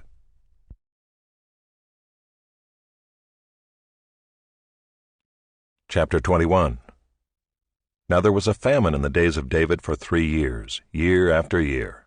And David sought the face of the Lord. And the Lord said, "There is blood guilt on Saul and on his house, because he put the Gibeonites to death." So the king called the Gibeonites and spoke to them. Now the Gibeonites were not of the people of Israel, but of the remnant of the Amorites.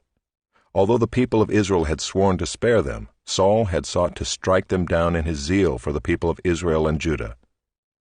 And David said to the Gibeonites, "What shall I do for you, and how shall I make atonement, that you may bless the heritage of the Lord?" The Gibeonites said to him, "It is not a matter of silver or gold between us and Saul or his house, neither is it for us to put any man to death in Israel." And he said, "What do you say that I shall do for you?" They said to the king, "The man who consumed us and planned to destroy us, so that we should have no place in all the territory of Israel, let 7 of his sons be given to us, so that we may hang them before the Lord at Gibeah of Saul, the chosen of the Lord." And the king said, "I will give them."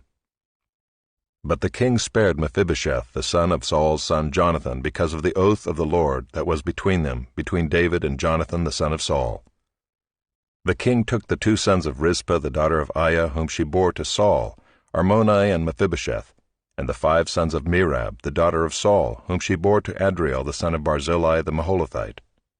And he gave them into the hands of the Gibeonites, and they hanged them on the mountain before the Lord, and the 7 of them perished together. They were put to death in the first days of harvest, at the beginning of barley harvest. Then Rizpah the daughter of Aiah took sackcloth and spread it for herself on the rock, from the beginning of harvest until rain fell upon them from the heavens. And she did not allow the birds of the air to come upon them by day, or the beasts of the field by night. When David was told what Rizpah the daughter of Aiah the concubine of Saul had done, David went and took the bones of Saul and the bones of his son Jonathan from the men of Jabesh-Gilead, who had stolen them from the public square of Bethshan, where the Philistines had hanged them, on the day the Philistines killed Saul on Gilboa. And he brought up from there the bones of Saul and the bones of his son Jonathan, and they gathered the bones of those who were hanged. And they buried the bones of Saul and his son Jonathan in the land of Benjamin in Zelah, in the tomb of Kish his father, and they did all that the king commanded. And after that God responded to the plea for the land.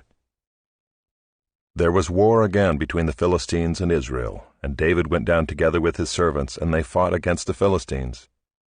And David grew weary. And Ishbi-Benob, one of the descendants of the giants, whose spear weighed 300 shekels of bronze, and who was armed with a new sword, thought to kill David. But Abishai the son of Zeruiah came to his aid and attacked the Philistine and killed him. Then David's men swore to him, "You shall no longer go out with us to battle, lest you quench the lamp of Israel." After this there was again war with the Philistines at Gob. Then Sibbecai the Hushathite struck down Saph, who was one of the descendants of the giants. And there was again war with the Philistines at Gob. And Elhanan the son of Jaare-Oregim the Bethlehemite struck down Goliath the Gittite, the shaft of whose spear was like a weaver's beam. And there was again war at Gath, where there was a man of great stature who had 6 fingers on each hand, and 6 toes on each foot, 24 in number, and he also was descended from the giants. And when he taunted Israel, Jonathan the son of Shimei, David's brother, struck him down. These 4 were descended from the giants in Gath, and they fell by the hand of David and by the hand of his servants.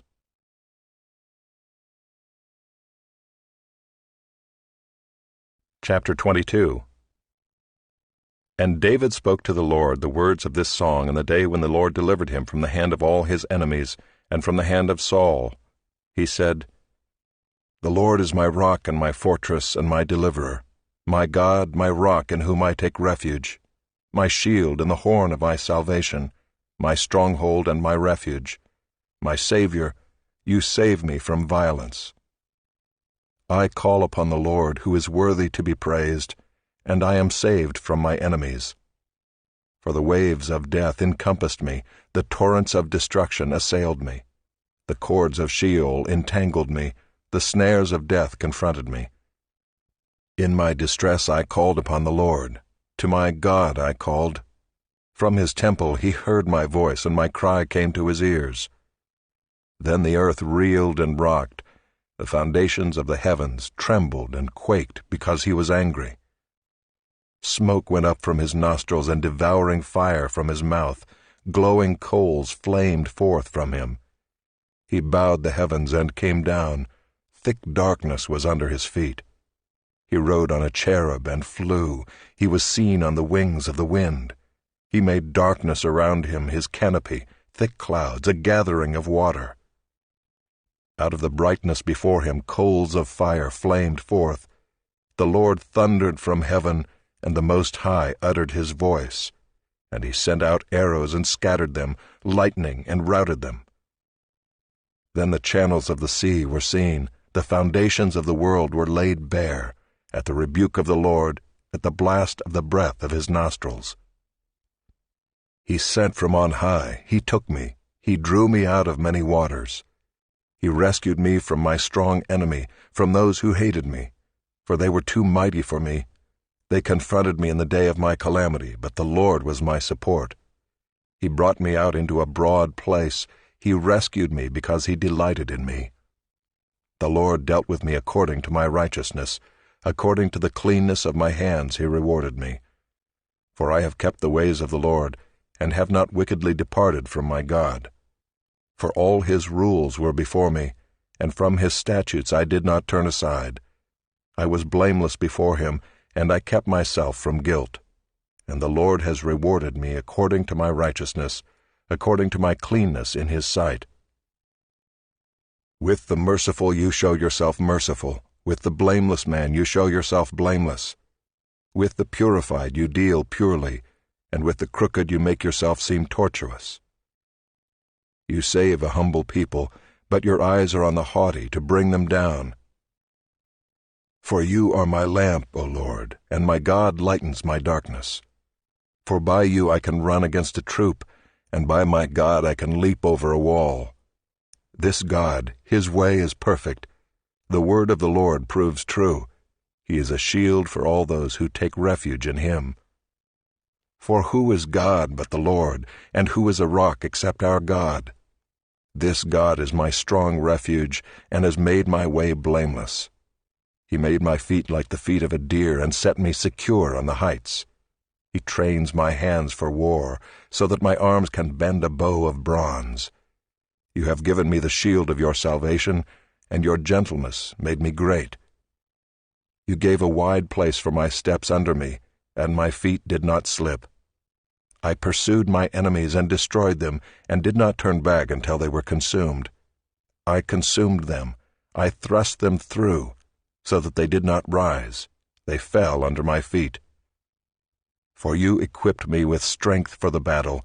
You made those who rise against me sink under me. You made my enemies turn their backs to me, those who hated me, and I destroyed them. They looked, but there was none to save. They cried to the Lord, but he did not answer them. I beat them fine as the dust of the earth. I crushed them and stamped them down like the mire of the streets. You delivered me from strife with my people. You kept me as the head of the nations. People whom I had not known serve me. Foreigners came cringing to me. As soon as they heard of me, they obeyed me.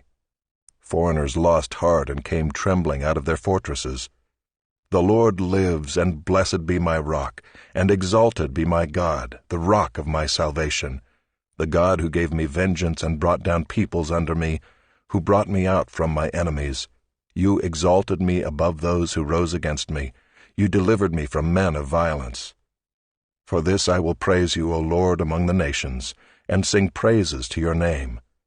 Great salvation he brings to his king, and shows steadfast love to his anointed, to David and his offspring forever.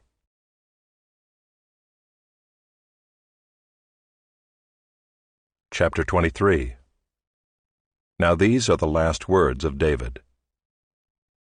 The oracle of David the son of Jesse, the oracle of the man who was raised on high, the anointed of the God of Jacob, the sweet psalmist of Israel. The Spirit of the Lord speaks by me, his word is on my tongue. The God of Israel has spoken, the Rock of Israel has said to me, when one rules justly over men, ruling in the fear of God, he dawns on them like the morning light, like the sun shining forth on a cloudless morning, like rain that makes grass to sprout from the earth. For does not my house stand so with God? For he has made with me an everlasting covenant, ordered in all things and secure. For will he not cause to prosper all my help and my desire? But worthless men are all like thorns that are thrown away, for they cannot be taken with the hand. But the man who touches them arms himself with iron and the shaft of a spear, and they are utterly consumed with fire. These are the names of the mighty men whom David had. Joshab-Basshebeth, a Tekemonite. He was chief of the 3. He wielded his spear against 800 whom he killed at one time. And next to him among the 3 mighty men was Eleazar the son of Dodo, son of Ahohi. He was with David when they defied the Philistines who were gathered there for battle, and the men of Israel withdrew. He rose and struck down the Philistines until his hand was weary, and his hand clung to the sword. And the Lord brought about a great victory that day, and the men returned after him only to strip the slain. And next to him was Shammah the son of Agi the Hararite. The Philistines gathered together at Lehi, where there was a plot of ground full of lentils, and the men fled from the Philistines. But he took his stand in the midst of the plot and defended it and struck down the Philistines, and the Lord worked a great victory. And 3 of the 30 chief men went down and came about harvest time to David at the cave of Adullam, when a band of Philistines was encamped in the valley of Rephaim. David was then in the stronghold, and the garrison of the Philistines was then at Bethlehem. And David said longingly, "Oh, that someone would give me water to drink from the well of Bethlehem that is by the gate." Then the 3 mighty men broke through the camp of the Philistines and drew water out of the well of Bethlehem that was by the gate, and carried and brought it to David. But he would not drink of it. He poured it out to the Lord, and said, "Far be it from me, O Lord, that I should do this. Shall I drink the blood of the men who went at the risk of their lives?"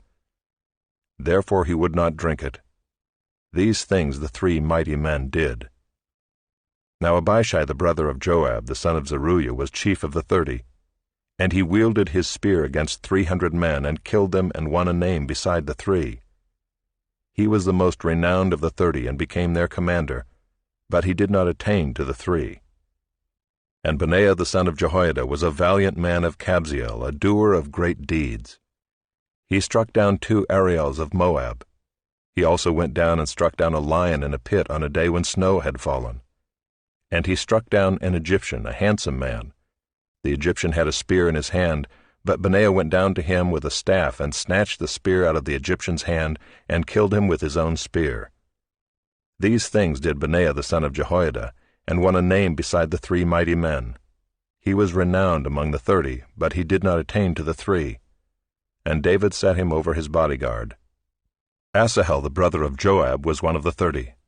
Elhanan the son of Dodo of Bethlehem, Shammah of Harod, Elika of Harod, Helez the Paltite, Ira the son of Ikesh of Tekoa, Abiezer of Anathoth, Mabunai the Hushathite, Zalman the Ahohite, Meharai of Netophah, Helab the son of Baanah of Netophah, Ittai the son of Ribai of Gibeah of the people of Benjamin, Benaiah of Pirathon, Hiddai of the brooks of Gaash, Abi-Alban the Arbathite, Asmaveth of Bahurim, Eliabah the Shaalbanite, the sons of Jashan, Jonathan, Shammah the Hararite, Ahiam the son of Sherar the Hararite, Eliphalet the son of Ahasbai of Maacah, Eliam the son of Ahithophel, the Gilonite, Hezro of Carmel, Peorai the Arbite, Igal the son of Nathan of Zobah, Bani the Gadite, Zelek the Ammonite, Naharai of Beeroth, the armor-bearer of Joab the son of Zeruiah, Ira the Ithrite, Gareb the Ithrite, Uriah the Hittite, 37 in all.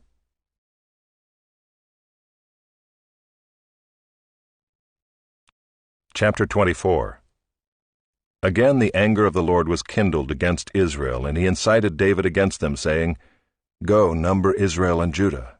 So the king said to Joab, the commander of the army, who was with him, Go through all the tribes of Israel from Dan to Beersheba, and number the people, that I may know the number of the people. But Joab said to the king, May the Lord your God add to the people 100 times as many as they are, while the eyes of my lord the king still see it. But why does my lord the king delight in this thing? But the king's word prevailed against Joab and the commanders of the army. So Joab and the commanders of the army went out from the presence of the king to number the people of Israel. They crossed from the Jordan and began from Aroer and from the city that is in the middle of the valley, toward Gad and on to Jazer.